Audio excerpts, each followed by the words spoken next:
to play the games that suck. He'd rather have a buffalo take a diarrhea dump in his ear. He'd rather eat the rotten of a roadkill skunk and down it with beer. He's the angriest gamer you've ever heard. He's the angry Nintendo nerd. He's the angry Atari Sega nerd. He's the angry video game nerd. It's the mid-90s. Super Nintendo and Sega Genesis were the two big competitors. The 16-bit era was coming to an end, while the next generation consoles were on their way. The Sega Saturn, the PlayStation, and the Nintendo 64 were ready to hit the scene. The graphics were getting better, and video game companies were racing their technology to a never-ending finish line. During the ongoing delay of the Nintendo 64, Nintendo announced a new product to fill the time and continue their successful line of portable game systems, beginning with the Game & Watch games and the Game Boy. The product, originally dubbed VR32, would become known as the Virtual Boy. It made use of 3D technology where each eye would see two separate screens and create the illusion of three-dimensional depth. Virtual reality seemed like the way of the future. Just the idea of feeling like you were in the game was an awesome concept, but instead, it turned out to be the grand motherlode of The first problem was that it was marketed as a portable system. Yeah, portable. My ass is portable. You could barely find a comfortable way to play this big red ugly piece of home, let alone bring it somewhere. Like you couldn't play in a car or something like that. And come to think of it, you wouldn't want to play this thing in public anyway. You'd look like an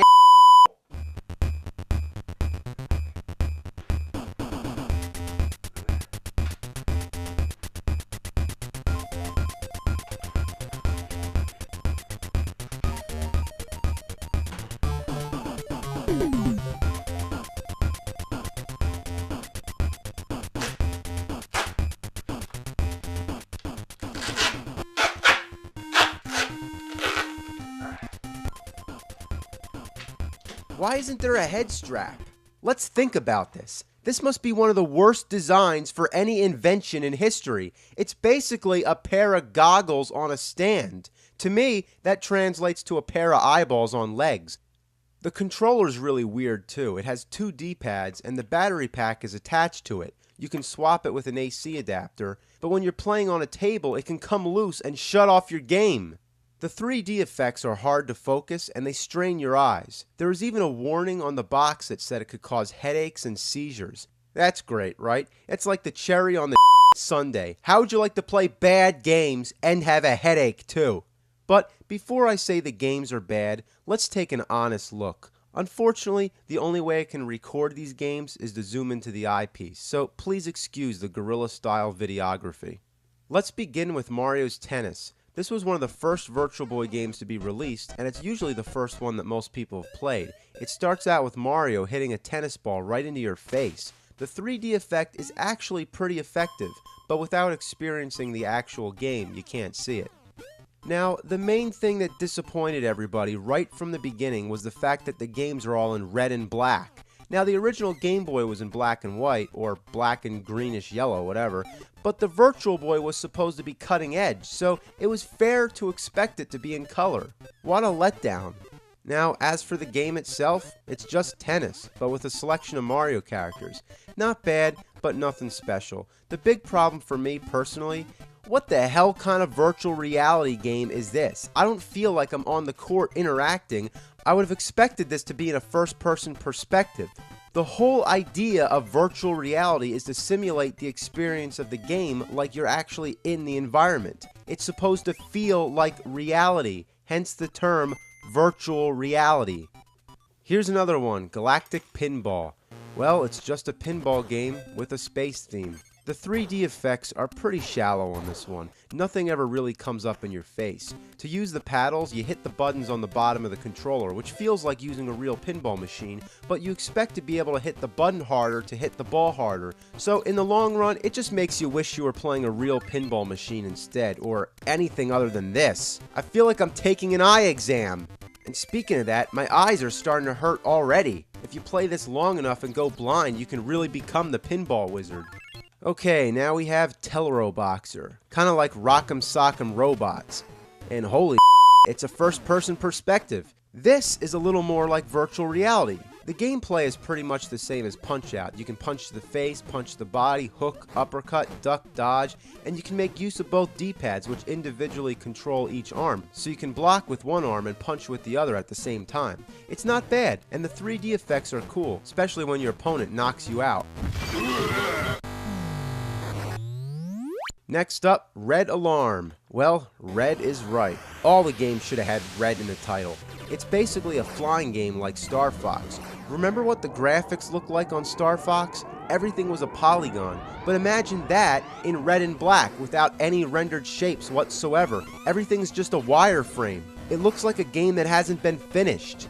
Worst of all, it's disorienting. If only there was some kind of texture, you'd be able to see where the boundaries are. But without it, you're just flying around with a bunch of lines. Often I think I'm flying into an opening, but then I just find I'm butting against a wall. Look at this. Where am I supposed to go? One thing that's cool is that you can switch camera angles. I choose the POV because, after all, isn't this supposed to be virtual reality? Unfortunately, Red Alarm and Teleroboxer are the only two Virtual Boy games to have this feature.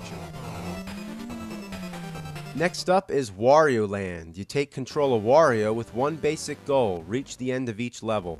Along the way, you gotta find keys to open doors, collect treasures, and fight enemies. You stomp on them, throw them, or dash into them. There's also parts where you can leap into the background, obviously trying to cater to the 3D gimmick, but it's actually a good game. Damn good. But only one problem. It's on Virtual Boy. Next we have Panic Bomber. It's a puzzle game, and a decent one I might add. Basically, things fall down and you gotta match 3 of a kind in a row, in a column, or diagonal. The match pieces disappear and you get bombs. When a lit bomb falls, you can use it to blow up the other bombs. Now, I have one question. Why in the holy mother of does this need to be on Virtual Boy? It's a puzzle game. This is the kind of thing that belongs on Game Boy. Not only is there nothing remotely 3D or virtual reality based, you can only play it alone. Aren't puzzle games most fun when you have friends to play with? Well, Virtual Boy actually had an extension port for a multiplayer cable. It would have been used to link 2 Virtual Boys, much like the Game Boy did. But the only problem, they never released the cable or made any games that supported it because the Virtual Boy sucked so hard it was retired before such a thing could be released. Next, we're up to Mario Clash. Every Nintendo console had its own definitive Mario title, and this, you would hope, would be decent. But what you get is basically a remake of the original 1983 Mario Bros. Arcade. Each level is just one screen, and the goal is to knock out all the enemies, except for the Koopas. You stomp on them and use their shells to throw at the other enemies. Some of the enemies, like the ones with the 3 spikes on their back, have to be killed from a distance. So it's basically Mario Brothers with the background and foreground. What bothers me about this game is just one simple problem. They swapped the buttons. B is jump and A throws shells. How did they up the controls for a Mario game? Why change what we grew up with? Why change what's been firmly planted in our brains since childhood? There's also a bonus stage, and look what we have here, texture. It's nice to see a floor that's fully rendered for once. Overall, Mario Clash isn't bad, but it's repetitive, and it goes on for 99 levels, probably making it the longest Virtual Boy game. And since it causes eye strain, it shouldn't be finished in one sitting. Next, Nestor's Funky Bowling. Any subscriber to Nintendo Power knows who Nestor is, and this is probably the only game he's ever been in. All I can say is, it's bowling. That's what it is. But I don't know what's so funky about it. It's just an average bowling game with the same 10 pins over and over. The animation on Nestor's reactions is pretty fun to watch, but other than that, there's not much to say. Okay, next is Virtual League Baseball. You bat, you run, you pitch, you catch, you run, you throw. It's baseball. The music is pretty cool, and you get a nice 3D effect when it shows the field. Kind of like you're sitting in the seats, almost like a virtual reality feel. When it comes to batting, the hit detection is kind of awkward, and when you're in the outfield, it's like you need a microscope to see the players. It's such a strange sensation to be controlling sprites the size of ants. Kind of like North and South on NES. Now let's do Vertical Force. This one is a 2D shooter, kind of like Galaga, 1942, or R-Type. It's a genre that's classic as a good old TV screen. The only 3D part is that you can switch between two different altitudes, so it's kind of like 2D 3D. Sometimes you gotta fly up or down to avoid obstacles, but most of the time you can just stay where you are. The 3D effect isn't even that deep anyway. This is another perfect example of a game that doesn't need to be on Virtual Boy. Next is Golf. That's it, just Golf. Of all the games with this title, I'd stick to Golf on NES. You pick your club, you line up your shots, and that's about it. Just the idea of playing an 18-hole course on this makes me sick. The graphics are decent, but they beg to be in green and black rather than red and black. Well, it would be nice if it was in color, but let me tell you, if there's one color that I imagine when it comes to golf, it's anything but red. Next we have 3D Tetris. Now anyone who's familiar with Tetris will immediately understand the concept. Blocks fall down and you have to put them together without leaving gaps. Anytime you fill a whole row, they disappear, and the only difference is that it's in 3D, but that means it moves along a lot slower because there's a lot more space to fill. The A and B buttons turn the blocks around in the second dimension, while the right D-pad flips them in the third dimension. The left D-pad moves the pieces around to where you want to drop them, and it works quite well. 3D Tetris and Teleroboxer are the only two Virtual Boy games that use both D-pads to do something different. Until the blocks drop down, they're transparent and they have little shadows to help you tell where they're going to land. Also, the layout keeps moving, so they basically tried everything they could so that you won't get confused, but still, it's a little hard to tell what you're doing. The 3D aspect isn't even very unique. They could have made a game like this on just about any other console at the time. While the Virtual Boy does place parts of the graphics in front of other parts, the blocks here are just two-dimensional shapes drawn to give the feeling of the third dimension without actually doing so. It's like if I just draw on a piece of paper. There, that's 3D. I'd say just stick to regular Tetris. Well, now we save the worst for last. It's Waterworld. Now, let's just stop for a moment and take this in, okay? Waterworld on Virtual Boy. It's like puking on a pile of Alright, here we go. Ocean presents Waterworld. How ironic. Well, as far as the graphics go, too bad they couldn't use the color blue. I mean, they had two choices for the water. It could have been red or black. Well, at least they chose black, because if it was red, we'd be calling it Blood World. Either way, it looks like It does look like The object of the game is just to shoot everybody and rescue the people. It's basically a remake of Defender. There's not really any goal other than getting a high score, which really helps since it doesn't save any data. There's actually a 9-player mode, which I honestly find hard to believe. Could you imagine passing the Virtual Boy around a room to 8 other people? I'd rather drink Kevin Costner's recycled water. Waterworld is the only movie-based game on Virtual Boy, and doesn't it seem like a match made in heaven? It's a perfect analogy. An over-budget, overhyped movie turned into a game on a gimmicky, overpriced atom bomb of a console exploding with diarrhea.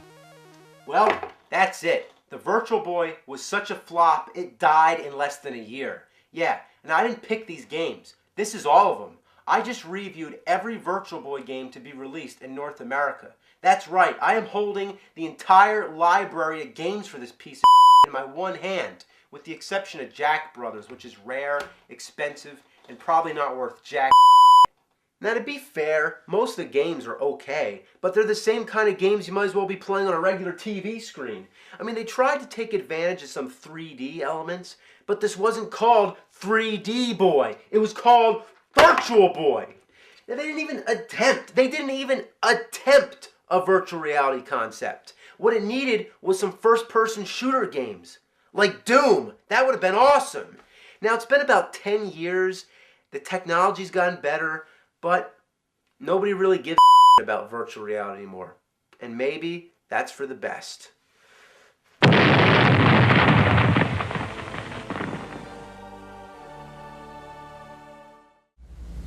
It does look like